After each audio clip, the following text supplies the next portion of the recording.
நம்ம பூமி நம்ம தமிழ் நம்ம சேனல். இந்த வீடியோவை லைக் பண்ணுங்க, ஷேர் பண்ணுங்க, கமெண்ட் பண்ணுங்க. அனைவருக்கும் கோபிநாத்தின் அன்பு வணக்கங்கள் நண்பர்களே. ஒரு சில புண்ணிய காரியங்களை செய்யும் போது கண்டிப்பாக வாழ்க்கை அப்படிங்கிறது ரொம்ப ரசிக்கும் வகையிலும் ரொம்ப இனிமையாகவும் இருக்கும் என்றால் அதில் மாற்று கருத்து இல்லை. புண்ணிய காரியம் அப்படின்னு சொன்னாலே நம்ம ஞாபகத்துக்கு வர்றது தானம் செய்கிறது, தர்மம் செய்கிறது அப்படிங்கிறது மட்டும்தான் நம்ம எண்ணிக்கொண்டிருக்கின்றோம். ஆனால் அந்த புண்ணியம் அப்படிங்கிறது ரொம்ப அதிகமாக கிடைக்கக்கூடிய ஒரு செயல் அப்படின்னு சொன்னோம்னா அது என்னங்கிறத இப்போ பார்க்கலாம். பிறர் பசிக்கையில் அவங்க கேட்டு கொடுத்தா அது தானமாகிறது. அவர்கள் கேட்காமலேயே அதை உணர்ந்து கொடுத்தால் தர்மமாகிறது. கண்டிப்பாக இந்த தர்மம் நம்மை தலை காக்கும் அப்படின்னு முன்னோர்கள் சொன்ன மாதிரி கண்டிப்பாக காலம் வரும்போது அதை நம்மை காத்து நிற்கும், மாற்று கருத்தே இல்லை. அதனை விட மேலானது அப்படின்னம்னா இனிமையான சொற்களை பேசுவது அப்படிங்கிறது தான் இருக்கிறதுலையே சிறந்த புண்ணியமாக கருதப்படும். இப்போ மனிதர்களுக்கு கிடைத்த அரிய வாய்ப்பு அப்படின்னா இந்த பேசுகின்ற வாய்ப்பு. அந்த பேசுகின்ற வாய்ப்பையும் புண்ணியமாக மாற்ற வேண்டுமென்றால் பிறர் மனம் நோகாதபடி, பிறர் மன மகிழ்ச்சியாக இருக்கும்படி பேசுகின்ற வார்த்தையும் சிரிப்புடன் கூடிய வார்த்தையுமே புண்ணியமாக சேரும்.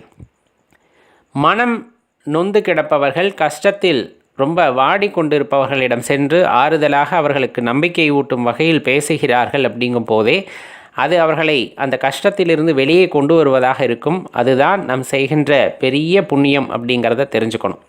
கஷ்டத்தில் இருக்கும்போது மேலும் கஷ்டப்படுத்துவதற்காக நினைத்து பேசினால் அது பாவத்தில் தான் சேரும் அப்படிங்கிறத நம்ம தெரிஞ்சுக்கணும். சரி, வேறு என்ன விஷயங்களை எல்லாம் இந்த புண்ணியம் அப்படிங்கிறதுக்குள்ளே கொண்டு வருவாங்க அப்படின்னு பார்த்தோன்னா, நம்ம ஏற்கனவே சொன்ன மாதிரி தர்மம் செய்கிறது அப்படின்னு சொல்லக்கூடியது. அந்த தர்மம் செய்கிறோம் அப்படின்னா அது பிரதிபலனை எதிர்பார்க்காமல் செய்கிறது. அவங்க மனக்குழப்பமாக இருந்தார்கள், சித்தப்பிரமை பிடித்திருந்தார்கள் என்றாலும் கூட அந்த பிரச்சனை நீங்கி விடும்பாங்க தர்மம் செய்கிறதுனால. கோயில் கட்டுறது அப்படிங்கிறது ஒரு சிறந்த புண்ணிய பலன் அப்படிங்கிறத தெரிஞ்சுக்குங்க. அப்படி கோவில் கட்டுறது, அதே சமயத்தில் இடிந்து போன கோவில்களை பராமரிப்பு செய்கிறது, இது எல்லாமே அதில் தான் வரும். அவங்களுக்கெல்லாம் பிறப்பில்லா நிலையை இறைவன் கொடுப்பார் அப்படிங்கிறத தெரிஞ்சுக்கணும். மரம் வளர்த்தல் அப்படிங்கிறது ரொம்பவே சிறப்பான புண்ணிய பலனை உண்டாக்கக்கூடியது. ஏன்னா அது நமக்கு மட்டுமல்லாமல் எல்லா ஜீவராசிகளும் வாழ்வதற்கான அடிப்படை ஆதாரமாக அது மாறுவதின் காரணமாக அனைத்து ஜீவராசிகளின் வாழ்த்துகளை நாம் பெறுவோம். அதன் மூலமாக அந்த புண்ணிய பலன்கள் பெருகும். அது லக்ஷ்மி கடாட்சத்தை உங்களுக்கு உண்டாக்கி தரும் அப்படிங்கிறத தெளிவாக தெரிஞ்சுக்கணும். விரதம் இருத்தல் கூட புண்ணியம்தான். உடலும் உள்ளமும் தூய்மையாக இருக்கும். அந்த தூய்மையாக ஒன்றிய நிலையில் இருக்கும்போது இறைவனை உணர முடியும் அல்லவா? அதனால் அதுவுமே பெரிய புண்ணியம் அப்படிங்கிறத தெரிஞ்சுக்கணும். பசுமாடை பராமரிக்கிறது, குளம் வெட்டுறது, இந்த ரெண்டுமே ரொம்ப முக்கியமான கடன் பிரச்சனையை தீர்க்க வல்லது அப்படின்னு சொல்லுவாங்க. குளம் வெட்டுறதெல்லாம் அவ்வளோ சாதாரண விஷயம் இல்லை அப்படின்னு நினச்சா, குளத்தை தூர்வாரத்திலோ உங்களால் முடிந்த தூய்மை செய்யும் பணியை குளத்தில் செய்வது அப்படிங்கிறதும், பசு பராமரிப்பு உங்களால் பண்ண முடியல அப்படிங்கும்போது யாராச்சும் பசுமாடு வளர்த்துக்கிட்டு இருக்காங்கன்னா அந்த பசுக்கு தேவையான தீவனங்களை கொடுப்பதுமே கூட வீட்டில் நம்ம குழந்தைகளோட ஆரோக்கியத்தை சீராக்கும் அப்படிங்கிறத தெளிவாக தெரிஞ்சுக்கணும். வர்ற விருந்தினர்களை மனம் கோணாமல் உபசரிக்கிறது கூட புண்ணியத்தில் தான் சேரும். அது ஒரு மனிதனுக்கு மோட்சத்தை உண்டாக்கக்கூடியது அப்படிம்பாங்க. அது தெரிஞ்சுதான் அந்த காலத்தில் வீடு கட்டும்போது வெளியே திண்ணை வைத்திருப்பார்கள். வழிப்போக்கர்கள் கூட ஓய்வெடுத்து செல்ல வேண்டும் அப்படிங்கிற ஒரு நல்ல எண்ணத்தில். வீட்டில் துளசி வளர்க்குறதும் புண்ணியத்தில் சேரும். கோயிலை சுத்தம் செய்கிறது, இந்த உழவார பணிகள் செய்கிறாங்க இல்லையா, அதுவுமே பெரிய புண்ணியத்தை கொண்டு சேர்க்கும் அப்படின்னு சொல்கிறது. ரொம்ப முக்கியமாக இப்போ குழந்தை இல்லாதவங்க இருக்காங்கன்னா அவங்க செய்ய வேண்டிய விஷயம் ஏழை குழந்தைகளுடைய கல்விக்கு உதவுறது அப்படிங்கிறது. அந்த புண்ணிய பலனின் காரணமாக புத்திர பாக்கியமானது ஒருவருக்கு கிட்டும் அப்படிங்கிறத பெரியவங்க சொல்லியிருக்காங்க.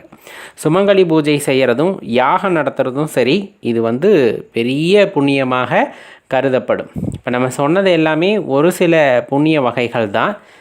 நம்ம மனம் அப்படிங்கிறது யாருக்கு என்ன உதவி செய்ய சொல்கின்றதோ அந்த உதவியை கொஞ்சமும் தாமதிக்காமல் நாம் செய்கின்றோம் அப்படின்னா அது புண்ணிய பலன்களை உண்டாக்கும்.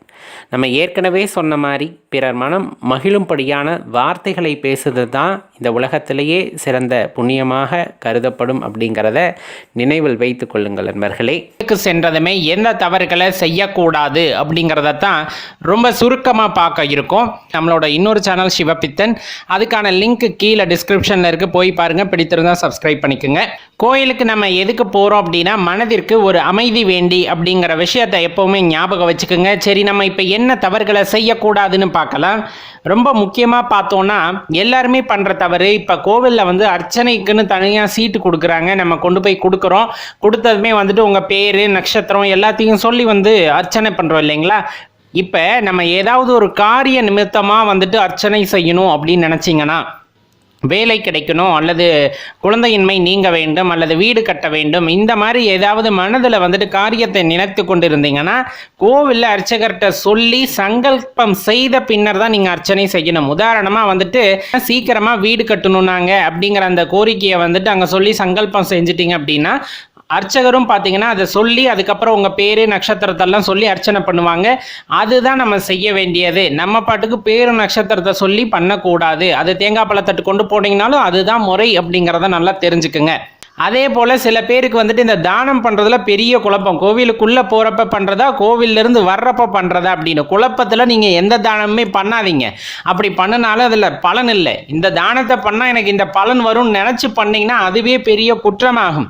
எந்த ஒரு பலனையும் எதிர்பாராமல் நீங்கள் செய்கின்ற உதவி, அது கோயிலுக்குள்ளே போகிறப்பையா இருந்தாலும் சரி, கோயிலை விட்டு வெளியே வர்றப்பையா இருந்தாலும் சரி, இயலாதவர்களுக்கு நீங்கள் செய்கின்ற உதவிக்கு பலன் இருக்கும். ஆனால் இந்த தர்மத்தை செய்கிறனால எனக்கு நிறைய புண்ணியங்கள் சேரும் அப்படின்னு நினச்சிக்கிட்டு நீங்க தர்மம் பண்ணீங்கன்னா அதை அதோட விட்டுட்டு வந்துருங்க. அது உங்களை எப்பவுமே பின்தொடர்ந்து வராது அப்படிங்கறத தெரிஞ்சுங்க. அதனால நீங்க மனசு குழப்பத்துல தான தர்மம் செய்ய வேண்டாம். இன்னும் சொல்ல போனா புற தூய்மை ரொம்ப முக்கியம். கோவிலுக்கு போறதுக்கு முன்னாடி பச்சை தண்ணியில குளிச்சுட்டு போறது, உடலை வெப்பத்தை சமநிலைப்படுத்திட்டு கோயிலுக்குள்ள போறது அங்க இருக்கக்கூடிய நேர்மறை ஆற்றல்களை உணரச் செய்யும். அதனாலதான் பாத்தீங்கன்னா அப்படி இல்லாம எங்கேயாச்சும் போயிட்டு வந்தா கூட கை கால் அலம்பிட்டுனாச்சு கோயிலுக்குள்ள போங்க அப்படின்னு சொல்றதோட தாற்பயம். இப்போ அவ்வளோ தூரம் நம்ம பயணித்து கோவிலில் போகிறோம். போனதுமே அங்கே என்ன தப்பு பண்ணிடுவோன்னா தீபாராதனை நம்மளுக்காகவே காட்டுவாங்க. அப்போ கண்ணை மூடிக்கிட்டு சாமியை கும்பிட வேண்டியது ரொம்ப முக்கியம். கண்ணை மூடி தியானத்தில் இறைவனை காணலாம், தவறில்லை. அங்கே போய் நின்றுட்டு கருவறை கிட்ட நம்மளுக்கு தீபாராதனை காட்டும் போது கண்குளிர இறைவனை காண வேண்டும். அதுதான் அந்த இடத்துல நம்ம பண்ணுற பெரிய தப்பு. அப்போ கண்ணை மூடி கையை மேலே தூக்கி சாமி கும்பிட்றது ரொம்பவே விசித்திரமான விஷயம். அந்த தவறை எப்போதுமே பண்ணாதீங்க அப்படின்னு தான் சொல்லிக்கிறோம். கோவிலை எக்காரணத்தை கொண்டும் அசுத்தம் பண்ணக்கூடாது. கோவிலை வேகமாக சுற்றி வரக்கூடாது. ஒன்றும் அவ்வளோ அவசரம் இல்லை. நிறுத்தி நிதானமாக கோவிலை சுற்றி வரணும். அதுதான் ரொம்ப முக்கியம். இப்போ கோவிலில் போகிறீங்க, சாமி கும்பிடுறோம், வெளியே கொஞ்ச நேரம் உட்காருவோம், அல்லது அந்த சாமி கும்பிட்றதுக்கு கியூவில் நிற்கிறோன்னா தயவு செஞ்சு யார்கிட்டையும் பேசாதீங்க. அந்த இறைவனோட மந்திரத்தை மட்டும் உச்சரிச்சுக்கிட்டே இருங்க. அதே போல் முடிச்சுட்டு வர்றோம், வெளியே ஒரு 10 நிமிஷம் அமைதியாக உட்காந்து தியானம் பண்ணுங்க. தியானத்தில் மந்திரத்தை உச்சரிச்சுக்கிட்டே இருங்க. கண்டிப்பாக அந்த கோவிலில் இருக்கக்கூடிய நேர்மறை ஆற்றல்கள் எல்லாம் உங்களை சேரும். நம்ம வீட்டில் செய்கிற தியானத்தோட பலனை விட கோவிலில் உட்காந்து இறைவன் சன்னதியில் நீங்கள் செய்கின்ற தியானத்திற்கு பலன் அதிகம். அதுலேயும் ஒரு சில கோவில்களில் அரச மரம் இருக்குது. அந்த அரச மரத்து அடியில் காலையில் 9 மணிக்கு முன்னாடியே அங்கே உட்காந்து தியானம் பண்ணுறது ஆகச்சிறந்த பலனை கொடுக்கும். சாதாரணமாக நினச்சிடாதீங்க. அரச மரம் காலையில் 9 வரலும் தியானம் செய்வதற்கோ அல்லது வலம் வருவதற்கோ உகந்தது. அதற்கு மேலே வலம் வரக்கூடாது அப்படின்னு சொல்லுவாங்க. அந்த நேரத்தில் நீங்கள் அமைதியாக உட்காந்து தியானம் செய்கிறது அப்படியே தியானம் பலித்தமாகும். அதே போல் அந்த நேரத்தில் மந்திர உச்சரிக்கிறது உங்களுக்கு பெரிய பலனை உண்டாக்கும். அதில் எந்த மாற்று கருத்தும் கொள்ள வேண்டாம். அப்படியே நீங்கள் அன்னதானம் செய்யணும், கோயிலுக்கு எல்லாம் செஞ்சு எடுத்துகிட்டு போகிறீங்க, இல்லை கோவில்லையே செஞ்சு வச்சுருக்காங்கனாலும் நீங்கள் போய் சாமி கும்பிட்டுட்டு வந்ததுக்கு அப்புறம் தான் அன்னதானம் செய்ய வேண்டும். நல்லா ஞாபகம் வச்சுக்கோங்க, ரொம்ப முக்கியம். முடிஞ்ச அளவுக்கு ட்ரை பண்ணுங்க. அந்த முதல் பிரசாதம் கொடுப்பது ஒரு குழந்தைக்காகவோ அல்லது வயதில் முதிர்ந்தவர்களுக்காகவோ ரொம்ப முக்கியம். அந்த வயதானவர்களும் இயலாதவர்கள் அங்கே உங்கள் கண்ணுக்கு தென்படுகிறார்கள்னா முதல்ல அவங்களுக்கு கொடுங்க. அந்த இடத்துல போய் தராதாரம் பார்த்து நீங்கள் அன்னதானம் செய்தால் அந்த அன்னதானம் செய்ததற்கான பலனே நமக்கு இல்லாமல் போகும். யாராவது வயதில் முதிர்ந்தவர்கள், வாழ்க்கையில் நொடிந்தவர்கள் கை நீட்டும் போது கொஞ்சம் பொறுங்க அப்படின்ற வார்த்தையை சொல்லிட்டோம்னா போச்சு. அந்த இடத்துல நம்ம ஏன் செய்ய போனோமோ அதோட பலனே இருக்காது. ஏன்னா அந்த இடத்துல அந்தஸ்து பார்த்து ஒரு சிலருக்கு கொடுத்துட்டு அவங்களுக்கு அப்புறம் கொடுக்கலான்னு நினைச்சிங்கன்னா அந்த இடத்துல தான் நமக்கு அந்த செய்ததற்கான பலன் இல்லாமல் போகிறது அப்படிங்கிறத மனசுல தெளிவாக வச்சுக்குங்க. கோயிலில் போய் மற்றவங்களுக்கு இடையூறு ஏற்படுத்தக்கூடாது, அந்தஸ்து பார்க்கக்கூடாது, தேவையில்லாமல் பேசக்கூடாது. ரொம்ப முக்கியம். இதெல்லாம் கடைபிடிச்சுக்குங்க. அங்கங்கே கொண்டு போய் குங்குமத்தை பூசுறதும் சந்தனத்தை பூசுறதும் திருநீரை அப்படியே போட்டு வர்றதும் நீங்கள் உங்களுக்கு கொடுத்த வரத்தை வேண்டான்னு விட்டுட்டு வர்றதுக்கு சமானம். அது சிவன் கோவிலாகட்டும் பெருமாள் கோவிலாகட்டும் எங்கே இருந்தாலும் கொடுத்த பிரசாதத்தை வீட்டுக்கு கொண்டு வாருங்கள் அப்படின்னு தான் சொல்கிறோம்.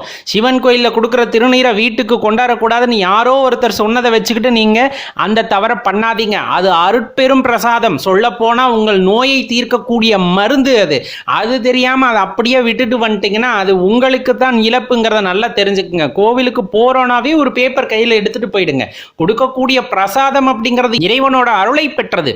இறைவன் அருள் கொடுக்குறாருன்னு வேண்டான்னு சொல்லிடுவீங்களா? அது மட்டும் வேண்டான்னு சொல்லாதப்ப அந்த விபூதி பிரசாதத்தை ஏன் அங்கே வச்சுட்டு வரணும்னு யோசிக்கிறது இல்லையா? நல்லா யோசிங்க. இறைவனோட பார்வைப்பட்ட எல்லாமே புனிதமானது. அதிலும் இறைவனின் கருவறைக்குள் இருந்து பிரசாதமாக வருகின்ற ஒரு பொருளை நாம் அந்த இடத்தில் நிராகரித்து அங்கேயே வைத்துவிட்டு வருவது நீங்கள் வாங்கிய வரத்தை திருப்பி கொடுப்பதற்கு ஈடாகும் அப்படிங்கிறத மறந்துட வேண்டாம். அதே போல் சாமிகிட்ட போய் வேண்டுதல் வைக்கணும்னு போகிறீங்கன்னா ஒரே ஒரு கோரிக்கையை மட்டும் மனதில் நிறுத்தி அந்த அர்ச்சனை செய்யும் போது பண்ணுங்கள். சும்மா இது பண்ணணும் அது பண்ணணும் நிறைய கோரிக்கைகளை நம்மளுக்குள்ளேயே வச்சுக்கிட்டு இருக்கும்போது பல குழப்பங்கள் வரும். நம் மனது தான் நமக்கு விடையை சொல்லக்கூடிய இறைவன் அப்படிங்கிறத நல்லா தெரிஞ்சுக்குங்க. அப்போ நம்பிக்கையாக அது நடக்கணும்னு இறைவனோட ஆலயத்தில் போய் நின்றுக்கிட்டு ஒரே ஒரு கோரிக்கையை மனதார இறைவனிடம் சமர்ப்பித்து அதன் மீது நீங்கள் வேண்டுதலை வைக்கும்போது கட்டாயமாக நிறைவேறும். மாறா நிறைய கோரிக்கைகளை கொண்டு போய் அந்த இடத்துல வைக்கணுங்கிறப்ப என்ன ஆயிடும்னா பலதை மறந்து போயிடுவீங்க. அடடா இதை கேட்காமட்டமே அதை கேட்காமட்டமே அப்படிங்கிற குழப்பமே நம்ம வேண்டுதலுக்கு இடையூறாய் அமையும். நீங்கள் எங்கே நின்று கேட்டாலும் வீட்டில் இருந்து இறைவனை நினைத்து அந்த கோரிக்கையை வைத்தாலும் கட்டாயம் நிறைவேறும். அதில் எந்த மாற்று கருத்தும் இல்லை. ஏன்னா இறைவன் தான் உங்களுள் இருக்கிறாரே. ஆனால் அந்த இடம் வரலும் போயிட்டு ஒரு பெரிய குழப்பத்தோடையே வெளியே வர்றது அப்படிங்கிறது பெரிய தவறு. அதில் எந்த மாற்று கருத்தும் கொள்ள வேண்டாம். அதனால் அந்த தவறை காரணத்தை கொண்டும் பண்ணிடாதீங்க. அதனால இப்போ நம்ம சொன்ன தவறுகளை எக்காரணத்தை கொண்டும் கோவிலுக்குள்ளே போய் செஞ்சிடாதீங்க. முடிஞ்ச அளவுக்கு எல்லாத்தையும் மாற்றிக்கொள்ளுங்கள். இரவு தூங்கிறதுக்கு முன்னாடி இதையெல்லாம் செய்திடுங்கள் அல்லது இதையெல்லாம் கவனித்திடுங்கள் அப்படிங்கிறது தான் இந்த காணொளி. ரொம்ப முக்கியமாக செய்ய வேண்டியது நீங்கள் செய்து கொண்டிருப்பதாக கூட இருக்கலாம். வாழ்க்கையினோட அர்த்தத்தை தெரிந்து கொள்வதற்காகவும் மன அமைதியாக இருப்பதற்காகவும் இதை செய்யுங்கள் அப்படின்னு தான் கேட்டுக்கொள்கின்றோம். முழுமையாக கேளுங்க. கட்டாயமாக உங்களுக்கு பலனுள்ளதாக ஒவ்வொரு வரிகளுமே இருக்கக்கூடும். என்னதான் அவசர யுகமாக இருந்தாலும் நம் வாழ்கின்ற வாழ்க்கை இயற்கையோடு இணைந்ததாக இருக்க வேண்டும். தினமும் ஒரு 5 நிமிடமாவது இயற்கையோடு பேச வேண்டும் அப்படிங்கிறத நம் அனைவருமே தெரிந்திருக்க வேண்டும். உணவு அப்படிங்கிறது இந்த உடலுக்கு தேவையானது. அந்த உணவை சரியான நேரத்தில் எடுத்துக்கொள்ள வேண்டும் என்பதும் ரொம்ப முக்கியமான விஷயம். சூரிய அஸ்தமனத்திற்கு பின்பு அதிக உணவுகளை எடுத்துக்கொள்ளக்கூடாதும்பாங்க. அப்போ இரவு தூங்கிறதுக்கு ஒரு 2 அல்லது 3 மணி நேரத்துக்கு முன்னாடியெல்லாம் சாப்பிட்டு விட வேண்டும். இன்றைய காலகட்டங்களில் இரவு வேலைக்கு செல்பவர்கள் அதுலேயும் கடினமான உணவைத்தான் இரவு நேரங்களில் எடுத்துக்கொள்கிறார்கள். இது உடல் உபாதைகளை ஏற்படுத்தும், உள்ளுறுப்புகளிலே பெரிய பிரச்சனைகளை ஏற்படுத்தும் அப்படிங்கிறத சித்த மருத்துவர்களும் சரி என்று நாம் நம்பக்கூடிய அலோபதி மருத்துவர்களும் சரி சொல்கிறார்கள். அதனால் நம்ம செய்ய வேண்டியது அப்படின்னம்னா நம்ம சித்த மருத்துவம் குறிப்பிடும் வகையில் உணவை எடுத்துக்கொள்ளுதல் அப்படிங்கிறது ரொம்பவே முக்கியமான விஷயம். இரவு நேரங்களிலே அளவான சாப்பாடு, அதுவும் தூங்குவதற்கு ஒரு 2 அல்லது 3 மணி நேரத்திற்கு முன்னாடியெல்லாம் சாப்பிட்டு விட வேண்டும் என்பதில் தெளிவாக இருக்க வேண்டும். இரவு நேரத்திலே தண்ணீர் நல்ல அருந்த வேண்டும். உடலை குளிர்விப்பதற்காக நல்ல தண்ணீர் அருந்த வேண்டும். அது ஜீரணத்தை அதிகப்படுத்தும் அப்படிங்கிறதுனால நல்ல வெதுன்னு தண்ணீரில் குளிச்சுட்டு பருத்தி ஆடை, அதுவும் குறிப்பாக வெண்மையான ஆடை இருக்குது அப்படிங்கும்போது அது மனதில் ஒரு இனம் புரியாத அமைதியை ஏற்படுத்தும். அதற்காகத்தான் அந்த ஆடையை அணிந்து கொள்வது நல்ல கொஞ்சம் இறுக்கமாக இல்லாமல் தளர்வான ஆடைகளாக அணிந்து கொள்ளுதல் அப்படிங்கிறது ரொம்ப முக்கியம். வீட்டில் இப்போ நிறைய மின்விளக்குகள் பயன்படுத்துகிறோம். அதெல்லாம் இல்லாமல் நீங்கள் தூங்க போகிற ஒரு அறையில் நல்ல நறுமணம் வீசும் வகையில் எண்ணெய் அல்லது நெய் விளக்கு ஒரு தீபத்தை ஏற்றி வைத்துவிட்டு மற்ற விளக்குகளை எல்லாம் அணைத்து விடுங்கள். மின் விளக்குகளே வேண்டாம். அந்த இடத்திலே ஒரு வெள்ளை நிற விரிப்பு விரித்து அமைதியாக அமர்ந்து உங்களுக்குள் உங்களை பாருங்கள். ரொம்ப முக்கியமான விஷயம், உங்களுக்குள் உங்களை பாருங்கள். எப்படி கண்ணை மூடிட்டு உருவகப்படுத்தி மூக்கோட நுனியை பார்க்குற மாதிரி பார்த்தோன்னா நம்ம நெற்றி புருவத்தின் மீது நமது கவனம் எல்லாம் குவியும். அது கொஞ்சம் கடினமாக இருந்தாலும் ரொம்பவே இனிமையான அனுபவத்தை ஏற்படுத்தும். அப்படிங்கிறனால தான் அதை நம்ம குறிப்பிட்டு சொல்கிறோம். அதற்கு பின்னாடி நம்ம பண்ண வேண்டியது தியான பாடல்கள் இருக்கும் இல்லையா, அப்படியே மனதை மயக்கக்கூடிய அல்லது மனதை அப்படியே மெதுவாக்கக்கூடிய சில பாடல்கள் அல்லது இன்னிசைகள், இதை அப்படியே மெதுவாக கேட்டுக்கிட்டு இருந்தோம் அப்படின்னா மனமானது லேசாகி காற்றில் பறக்கும் வகையில் இருக்கும். அந்த நேரத்தில் நம்ம தியானத்தில் ஈடுபட்டு அந்த விசாரணை செய்தல், நான் யார் அப்படிங்கிற அந்த விசாரணையை அந்த நேரத்தில் ஆரம்பித்தோம் அப்படிங்கும்போது ரொம்பவே தெளிவான பதில்கள் காலப்போக்கிலே கிடைக்கக்கூடும். அதுதான் இந்த இடத்துல ரொம்ப முக்கியம். நாம் யார் என்பதை தெரிந்து கொண்டால் இந்த உலகத்தின் இயக்கம், பிரபஞ்ச இயக்கம், இயற்கையுடைய இயக்கம் எல்லாமே தெரிய வரும் அப்படின்னு ஞானியர்கள் சொல்கிறார்கள் அல்லவா. அதனால தான் இதை குறிப்பிட்டு சொல்ல வேண்டியது இருக்குது. இதில் ரொம்ப முக்கியம் நம்மளோட சுய ஒழுக்கம் முக்கியம். அதே போல் இந்த சமுதாயத்திலே நாம் எப்படி வாழ்கின்றோம் என்பதை அறிந்து கொள்ள வேண்டும் என்றால் தூங்குவதற்கு முன்னால் சில விசாரணைகளை செய்ய வேண்டும். அதாவது இன்றைய தினத்திலே நான் என்னென்ன நல்லதை யாருக்கு செய்தேன் அப்படிங்கிறத சுய விசாரணை செய்ய வேண்டும். அதை மேலும் மேலும் மெருகேற்றிக் கொள்வதற்காக நாம் அந்த நேரத்திலே உறுதியும் எடுத்துக்கொள்ள வேண்டும். நாளை இன்னும் நான் நிறைய பேத்துக்கு நல்லது செய்ய இருக்கின்றேன் அப்படிங்கிற அந்த ஒரு உறுதியையும் நம் மனதிற்குள்ளே ஏற்படுத்தி கொள்ளும் பொழுது கட்டாயமாக அது ஒரு நல்ல மனிதனாக உங்களை மாற்றும். செய்கின்ற தான தர்மங்களை பிறரிடம் சொல்லக்கூடாது, ஆனால் மனதிலே எண்ணி பார்த்து கொள்ளுதல் தவறு கிடையாது. ஆனால் அது கர்வத்தை உண்டாக்கிவிடக்கூடாது. இன்று செய்தது போதாது, இன்னும் நாளை நிறைய செய்ய வேண்டும் என்பதற்காகத்தான் அந்த எண்ணி பார்த்தல் அப்படிங்கிறத நம்ம சொல்கிறோம். இதில் இப்போ நம்ம கண்ணை மூடி தியானத்தில் ஈடுபடுகின்றோம், நம்மை நாம் காண்கின்றோம், நம்மை உணர்கின்றோம். அப்படிங்கும்போது ரொம்பவே முக்கியமாக நம்ம செய்ய வேண்டியது பார்த்திங்க அப்படின்னா நம்மை பற்றி நாம் அறிந்து கொள்வதோடு சேர்ந்து இயற்கையை பற்றிய அறிதலும் நமக்கு தேவை. அதனால் இயற்கையுடைய சப்தத்தை கேட்க முயல வேண்டும். இரவு நேரங்களிலே சின்ன சின்ன பூச்சிகள் ரீங்காரமிடுவது, இந்த காற்றின் ஓசையை நாம் கேட்பது, இன்னும் உற்று கவனித்தால் மரங்களின் ஓசையை கூட நம்மால் கேட்க முடியும். இதெல்லாம் அந்த நேரத்திலே நம்முடைய கவனத்தை குவிப்பதன் மூலமாக சாத்தியம்தான் அப்படிங்கிறத தெரிஞ்சுக்கணும். இந்த நாளை கொடுத்த இறைவனுக்கு கண்டிப்பாக நன்றி சொல்லணும். அது ரொம்ப முக்கியமான விஷயம். ஏன்னா ஒவ்வொரு நிமிடமும் இறைவன் பார்த்து கொடுப்பது அல்லது இயற்கை பார்த்து கொடுப்பதுன்னு வச்சுக்கோங்க. ஒரு சிலர் இயற்கை அப்படின்னு சொல்லுவோம். இயற்கை பார்த்து கொடுப்பது, அந்த கொடுத்த இயற்கைக்கோ இறைவனுக்கோ நன்றி செலுத்துதல் அப்படிங்கிறது நம்முடைய கடமை. அதனால் மறக்காமல் அந்த கடமையை செய்திட வேண்டும். நாளைய பொழுது நல்லதாக விடிந்திடவும், நாளை நிறைய தர்ம காரியங்களை செய்ய வேண்டும் என்பதற்காக அல்லது பிறரை மகிழ்விக்க வேண்டும் என்பதற்காக அந்த நாளை கொடுக்க இருக்கின்ற இறைவனுக்கு முன்னதாகவே நன்றியை செலுத்தி கொள்ளும் பொழுது கட்டாயமாக அந்த வாழ்க்கையானது வளம் பெறுவதாக இருக்கும்.